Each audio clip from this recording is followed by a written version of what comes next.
Eu vou me deter nessa nossa conversa em apenas um aspecto da escrita e da fala, a multimodalidade discursiva. Ou seja, estou concebendo que a fala e a escrita são multimodais, isto é, se caracterizam por formas diferentes de construir a informação. Nesse exato momento eu estou fazendo o gesto com as mãos, falando da multimodalidade da escrita, fazendo os dois movimentos, um para a escrita, outro para a fala, e também estou usando a palavra. Então, o gesto e a palavra são modos de representação. Então, são multimodais, ou seja, tem que haver pelo menos dois. A entonação, o gesto, a forma como eu digo, como eu verbalizo uma determinada sentença, pode, inclusive, negar aquilo que eu estou dizendo. Suponhamos que uma amiga minha chega com o cabelo no estilo novo, ou uma cor nova, e diz: olha, gostou do meu novo visual? E eu digo: lindo. Ao fazer esse gesto, com os olhos, com a boca, ou seja, a minha face toda nega o lindo que seria a forma verbal marcada para dizer o mais bonito possível. Isso é fácil de a gente perceber na fala, porque nós falamos com o nosso corpo também. Como é que isso acontece na escrita? Por que é que a escrita é também multimodal? Não significa necessariamente que seja uma escrita que tenha imagens. Veja só, não estou dizendo que a multimodalidade na escrita está atrelada à presença de fotografias, de gráficos, de telas de pintura. Não. A própria disposição no papel já sinaliza. Por exemplo, ao olhar esse texto aqui, nenhum de nós vai dizer que é, por exemplo, uma propaganda, que é um artigo jornalístico. Por quê? Porque a disposição gráfica do texto no papel, ou seja, a disposição gráfica da escrita, digamos, está muito séria, sem imagens, sem cor. Está muito mais próximo de um texto escrito acadêmico, de um texto, de um documento. Não está nessa outra dimensão da escrita. Provavelmente, aqui, gêneros multimodais e letramento, todo mundo vai identificar como título.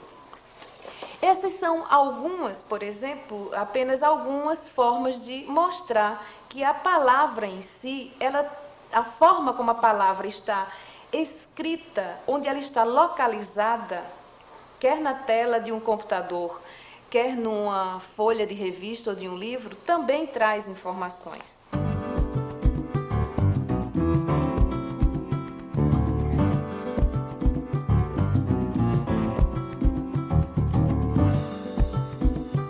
Observando essa imagem aqui, mesmo sem conhecermos a língua na qual esse texto está escrito, algumas características apresentadas aqui faz com que a gente diga: esse provavelmente é um texto que vem no computador, que vem pela internet. Por quê? O endereço aqui, .com, já sinaliza que não é um texto que veio nem pelo jornal impresso, nem pelos correios, por exemplo, veio por uma outra forma. A disposição em que ele está com textos escritos em letra azul e letra preta, sinalizando o que nós poderíamos associar, pelo conhecimento que temos dos textos jornalísticos, da escrita jornalística, como a manchete e o líder, por exemplo. Mas essa disposição gráfica, ela tem uma natureza argumentativa, porque tudo que está nesse meu texto agora, associado à imagem, o fato de eu estar com esse lápis na mão, por exemplo, sinaliza, de uma certa forma, a minha profissão, professora. Fosse um médico, certamente não seria essa caneta que aqui está, não é? O que acontece? Ao fazer isso, eu estou sempre associando aos traços da modalidade na qual eu estou me expressando. Veja que agora mesmo eu fiz uma certa pausa no que estava dizendo. E esta pausa entre uma palavra e outra, tem uma função argumentativa que é, olha, você que está me ouvindo aí do outro lado, o que eu estou dizendo merece atenção. Essa natureza argumentativa também está na escrita, no traço multimodal, em risco de extinção. Olhando essa página dupla de uma revista de divulgação científica brasileira, chama a atenção, obviamente, a fotografia belíssima do animal. Mas observemos como foi construído ou disposto graficamente o título. Em risco de extinção é apresentado num declive, decaindo as letras à medida em que sinaliza a morte dos animais. Então tem uma força argumentativa muito forte isso aí. A palavra extinção, que é a palavra de maior peso para a reportagem, é também a palavra que visualmente tem maior peso, porque ela está escrita numa forma preenchida, mais densamente marcada do ponto de vista gráfico.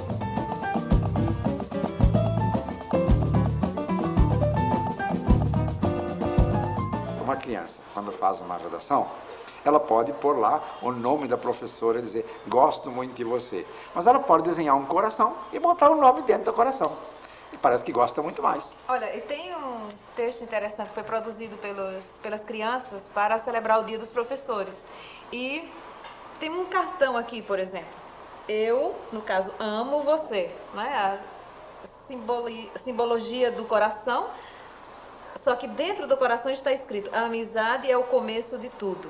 Então tem cores aqui, ela mescla várias informações de gêneros escritos na capa desse cartão, porque o cartão continua, tem toda a informação escrita aqui do lado. Agora, um traço interessante é que houve um reforço de quanto a criança gosta da professora. Olha, Marcos, o que acontece?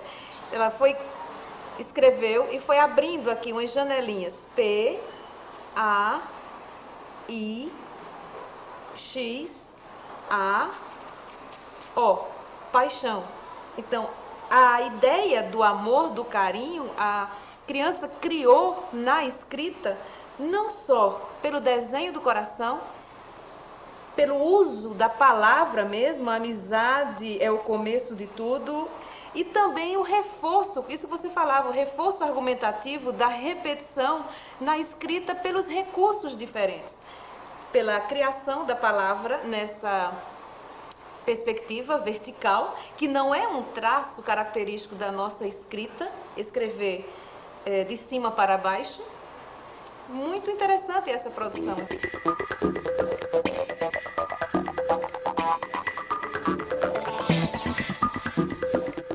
Esse exemplo aqui é muito interessante. Isso é uma página dupla de uma revista de divulgação científica. O que acontece? Numa primeira olhada você diz, uma fotografia de uma estante, cheia de livros, e livros bastante usados, tem alguns com o dorso já gasto. Só que, pela situacionalidade, nós sabemos que, se está numa revista de divulgação científica, 2 páginas com uma única fotografia, sem uma informação escrita que fizesse uma ligação com a página anterior ou com a página seguinte, algo parece estranho. Nós desconfiamos. Olhando de novo, observa-se que está inserido na seção supernova. Já contextualiza. É uma notícia. Nova é sempre usado nesse sentido como notícia, algo que vai ser dado. O que acontece aqui? Começa-se a ler no dorso desse livro. E aqui tem Biblioteca Básica, História das Ideias. Quando se vai lendo o dorso do livro, vai se observando que isso aqui é o texto. É o texto inteiro, não há parágrafos, não há um espaço em branco de um parágrafo para outro, não há o adentramento que nós estamos acostumados a ver. Por isso que eu digo que há uma necessidade de se repensar como ler na sociedade contemporânea. Porque, ao chegar no final desse primeiro dorso, continuar a leitura do livro exige que eu vire a página, modifique a posição da revista e comece a ler agora de cima para baixo e da direita para a esquerda. Processo inverso ao qual nós estamos acostumados a ler na sociedade ocidental. Esse é um processo mais da sociedade oriental, de leitura.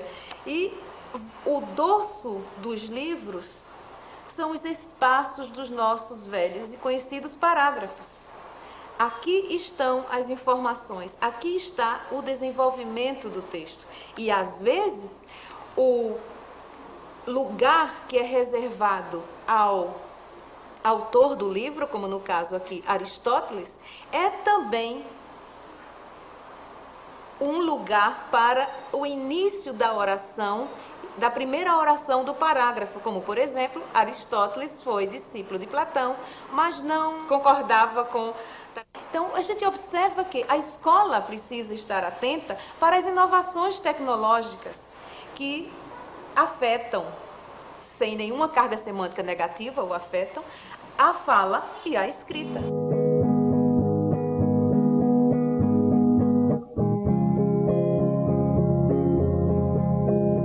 Quantos gestos não são divulgados, ou quantos jargões não são divulgados nacionalmente, dependendo da novela das 8? Qual personagem que estiver em sucesso, esse gesto se perpetua. E nós repetimos por quê? O que você acha? Não, mas isso mostra claramente que tanto a fala como a escrita são formas históricas de manifestação e que vão assimilando todos os desenvolvimentos tecnológicos, etc., ao longo da história.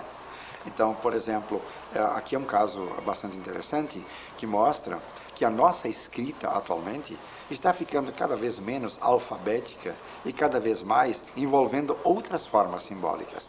Se a gente, por exemplo, entra no computador, uma tela do computador ou Windows, o que a gente mais tem ali são ícones, tem pouca coisa escrita realmente. A gente segue tudo por pequenos ícones, mas aquilo são formas de escrita. É que nós imaginamos que a escrita, quando se fala em escrita, se fala essencialmente em escrita alfabética. Se nós fôssemos olhar hoje a escrita, essas escritas todas que você está mostrando aqui, qualquer coisa que você veja, uma página como esta, muita coisa do que está aqui não é alfabética, não tem elementos alfabéticos. Inclusive, nós temos, por exemplo, números, temos sinais de mais, de menos, temos uma série de outras coisas. Isso não é do alfabeto. O alfabeto são letras. Então, a nossa escrita está permeada de outras formas simbólicas que representam também, constroem sentidos, etc. Isso é interessante, não é de hoje também, não é? Não. Porque, por exemplo, na Idade Média, as igrejas eram verdadeiros livros didáticos para construir a história da religião. Todos pelos desenhos que você encontra.